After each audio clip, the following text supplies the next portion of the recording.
Hey guys, God bless. Welcome back to my channel. I am Charlene. Welcome to another Vlogmas with purpose. One of my lovely subscribers asked me to discuss how I faith plan. This is something that I kind of, drop little nuggets here and there, but I do want to have a heart-to-heart because, as I mentioned in a previous video, things have gone splat. Like, it's been hard for me even to hold on to my own advice. And these are moments where it's like, what do you do when you can't do? And that's what I want to talk about today, especially if you have a disability or mental illness that is hindering you or preventing you from executing your plans. Like anything in life, we do plan. We plan out our time with the Lord. A lot of us are doing reading plans. A lot of us are in Bible study groups or do Zoom meetings. Maybe you follow someone on YouTube or another platform and you're going along with them. It's a lot. And of course, my phone wants to try to die because I hadn't planned on this video.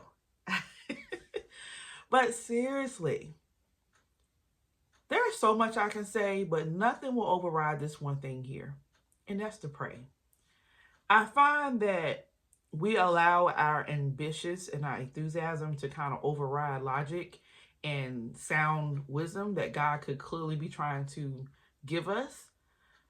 This is why we go to God first. We should go to him in the first place because he can let you know what's necessary and what's not. And whatever is necessary, he will allow it to take place. And whatever's not, he will prevent it. Hard truths is that we can be so ambitious about, doing this study, that technique, this, that, and the third. And God could literally be saying, hey, I actually want you to focus on something else. I want you to do this. And we'll miss it because we have already made up in our mind what it is that we actually want to do. God is so gracious and merciful, and I love him for that because, he ain't me. Because when you think about yourself and think about when situations get rough and disappointing, you just want to quit, you just want to run, you just want to say, forget it. But not so with our Heavenly Father. And I thank God that he is so good to us and he does lead and guide us, even though we have trouble taking care of ourselves sometimes, making the best decisions, etc., etc. That rod, that staff is right there to guide us back away from harm and take us back to safety. Even in moments of something like quiet time. And even as I was talking with my husband one day and my daughter, we talk about a lot of these things quite often, is that we have already pre-made up in our mind due to our flesh being born in sin and shaped in iniquity on what is necessary and what isn't. We have already been embedded with this driven drive for certain things. And when we come to Christ and become new creatures, we have to realign those things. Like, think about when you were in the world before you got saved, especially if you were an adult. What was your drive? What was your motivation? What pushed you? And think about how you think about that now. Or, based on what I just said, you could be thinking, I didn't change. I didn't change at all. Like, you could have just stamped a Christian word on it, right? And let me tell you what I mean by that. I was thinking about this. Gift buying, right? We as Christian women are more prone to be happy and accept a gift with something that's faith-based on it versus the average gift, right? And I'll tell you what I mean by that. Or even to gift. For example, okay. This pencil pouch, right? It's a Mr. Pan, by the way. Got it off Amazon, and it's really cute. And I think it was only $7.99. But anyway, this is a large, compact pouch. Let me tell you something. There are pencil pouches all over, like everywhere. And at first glance, it's just like, maybe. But then you find out that it's a Mr. Pan pouch. That's a Christian company. Like, there's Christian women behind this company. I want to support this company. Or even better, let's take away the Mr. Pan part, and let's say it says something like, for God so loved the world, John 3:16. Because we're Christians, we're more prone to indulge in things that are faith-based than we are things that are regular-based, with the justification that they are faith-based. Think about the faith planner. Technically, you can use a regular planner. But This is why I made this video a long time ago, and I was mentioning this, and I said I was warning you all, even myself, because we are a targeted market. If you have not noticed, when you go into Dollar Tree, when you go into Family Dollar and Dollar General, they now have a section for Bible journaling. And just like journaling is targeted. Now, obviously, I don't want to say every company and every business has ill intents, but anything that goes viral and goes popular, they're going to back the money behind it because the money's going to come back. So we have to be careful to say, okay, I'm buying this book, I'm supporting that just because they are Christian-based versus do I actually need it? Am I actually going to use it? The same thing like with the Bibles and stuff. I can look on a list of Bibles all day long and say, I like it, I love it, I wouldn't mind having it. I do it all the time. But then when I sit and I reflect, and that's what I have been doing lately, like, okay, before you make this impulse purchase, do you actually need it? Do you actually want it? What purpose do you have for it? And then even this guy showed me that sometimes we can create purposes that aren't actually there. And the same thing with your quality time.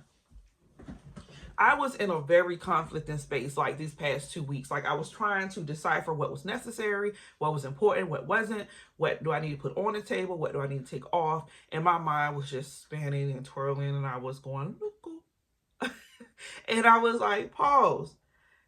It used to be not this hard. Like, when did it get to a point where you feel like you have to do it this way, or you have to actually have that?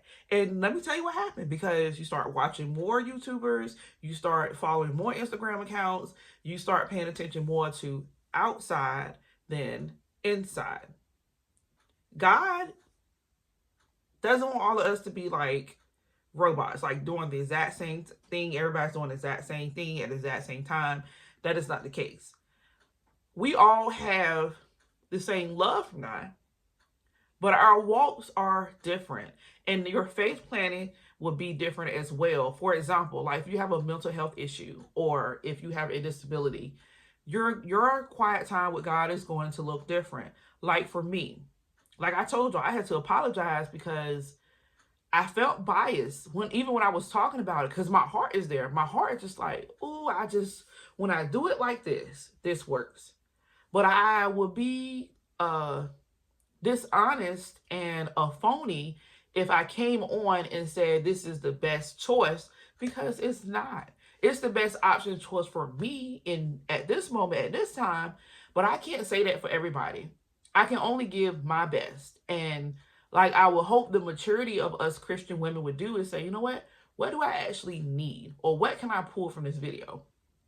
I find myself slowly and surely maturing in this area, that when I'm watching other YouTubers and stuff, I'm just like, great video, but what part was for me? Like you support, by all means support. And I hate that even, excuse me, that we have this mindset that I'm just buying this product to support, and then you don't use it because that's a waste. Or at least find someone who actually could use it. Or a lot of online accounts, especially here on YouTube, they're open to accepting donations. Or like a lot of us have like a wish list, right? Where we have the exact things that will help our YouTube channel, or that we actually do desire. We don't want to get caught up in, because I've seen this happen and I've done this myself, where you get so caught up in what you want to give that you neglect what they actually could use or want. And this is not to say that people be ungrateful. I'm not talking about that tone, because I know even for myself, if someone sent me something that I didn't ask for, I'm going to be very grateful and I'm going to be very happy. But I'm also trying to teach at this moment that, hey, I desire to feed the hunger. But think about how many hungry people are out there. By the time I finish emptying out my account and my pockets, I'm left with absolute nothing. And now I can't feed my own kids. We have to be wise about all matters and all things. And like I said, something that may seem very, because I know I named some very broad things, but something as insignificant that you may think as your quality time or how you set up and how you do things, that's very important. It's important to you, and it is important to God, because what you do in this moment, how you set up and what you execute and what you actually plan to get done is, or can reflect your strength with your relationship with God. Because that's something that I was convicted of myself, that, hey, You can plan a whole heap of stuff and get it all done. But what's going on with your heart when you're done? I can do 10 studies, 10 Zooms, watch 20 videos, do 5 online studies, do 10 workbooks. But what is my heart posture when I leave from there? Am I prideful and boastful, like, I got so much done today? Or do I feel closer to God? Because that's the goal. You want to feel closer to him. You want to get to know him. What did you learn about God today? Not what could you accomplish, like quantity. Like, think about your quality. That's why I keep saying quality time with God, because I could sit in a room for 3 hours and get all these different studies done. But if I walk away not knowing any more about God than I did before, it is in vain. Planning is a beautiful thing. And I don't want to say all that to say, you know, stress, because that's not what I'm saying. I'm saying the opposite. Like, this past week here, like the 3rd through today's the 8th, I've literally just been sitting here in silence. Like, okay, God. And I feel myself going, I want to do this. I want to do that. And I actually wish I could show y'all, like, I guess I could. I just got to watch how I do this. Let me just show y'all my desk very quick. Look at it. My desk is a reflection of me coming here and saying, I wonder what pen should I put in here? Oh, never mind. Ooh, my prayer Bible. Let me go to a verse. Ooh, I need my glasses. Glasses never actually get used. My feet cold. Never actually put my socks on. Because my mind just goes all over the place.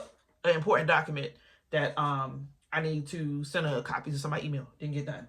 And that's because when I come here not only with all of these inhumane expectations, but I also come here with everything else on my mind and my heart. Like, I didn't actually come here to seek God.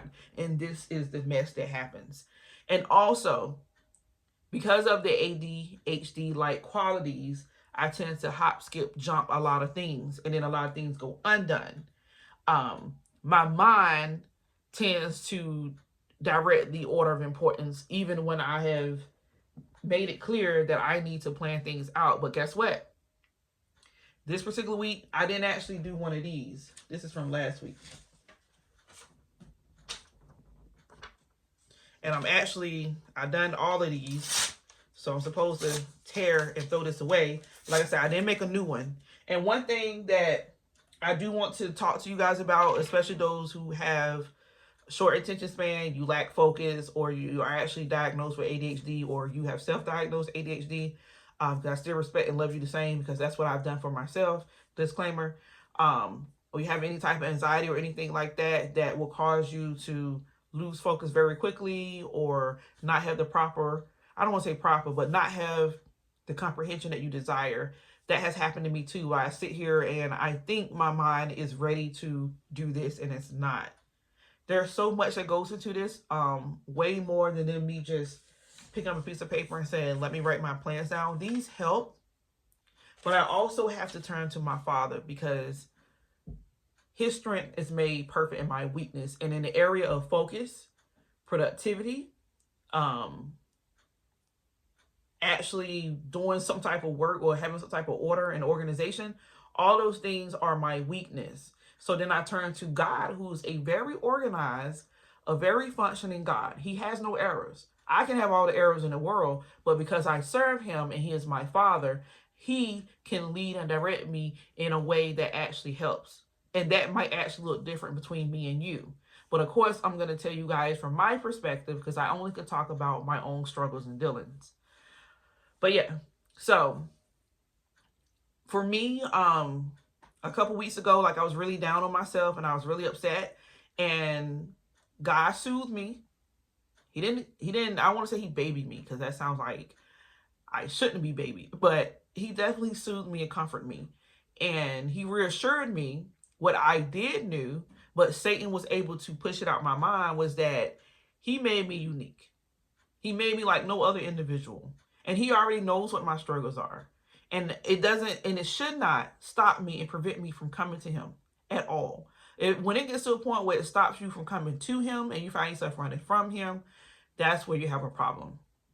And for me to keep trying, that's what I kept hearing, to keep trying. You fall, get back up. Don't run, because that's the thing. That's funny how Satan can convince us that when we fall, that we should hurt ourselves even more by running. Think about think about the time you fail, and you fail hard, and you scuff yourself, and think about in that moment whether versus you sitting there and being tended to. Like, for example, I give an actual example. One day I was in my aunt's yard and I was running and playing with someone, and my leg twisted in a hole and it sprained my ankle. And you know what I did? I felt the pain. I kind of have a conscious mind to say, oh, something's wrong with your ankle again, because it was like the third time it happened.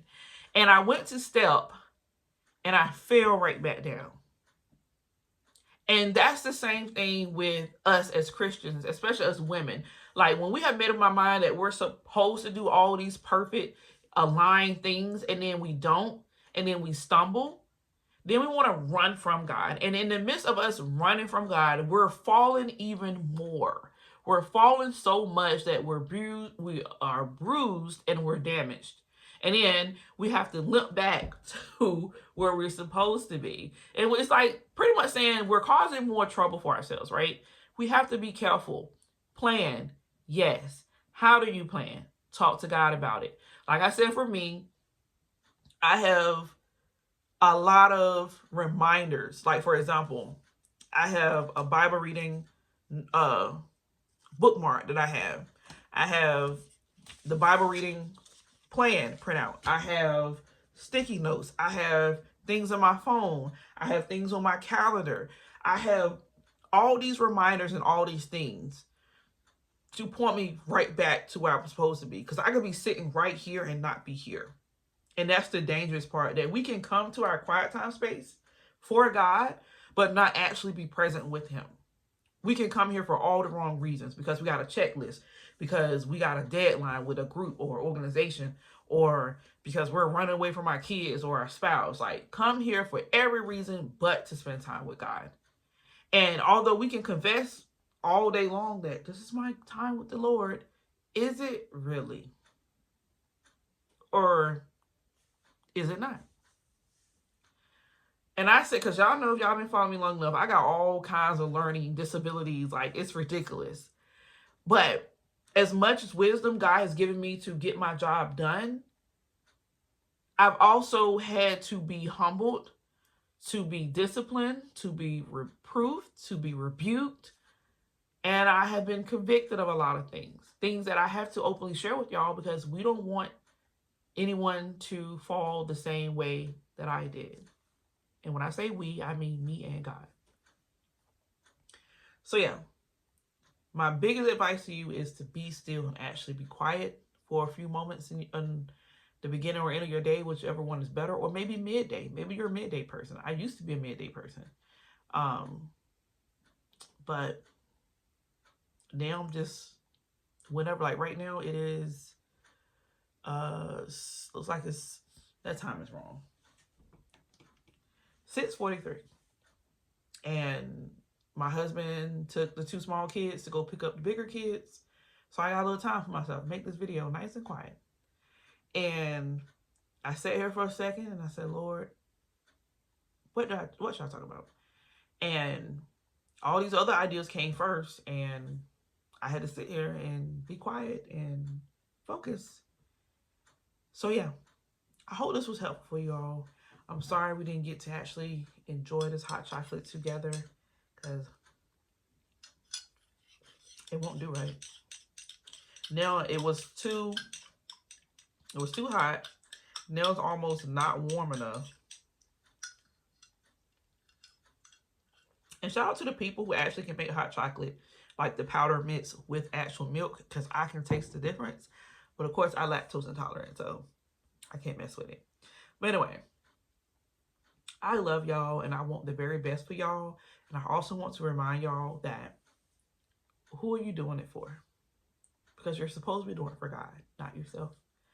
And if you suffer for any type of procrastination or focus like myself, please, I encourage you to have a lot of repetitious methods, like write it down, put it in your phone also, put it on your calendar also, have an accountability partner, put a sticky note on your wall, on your mirror, get one of those boards that you can clip stuff on like I got, or you can have one of those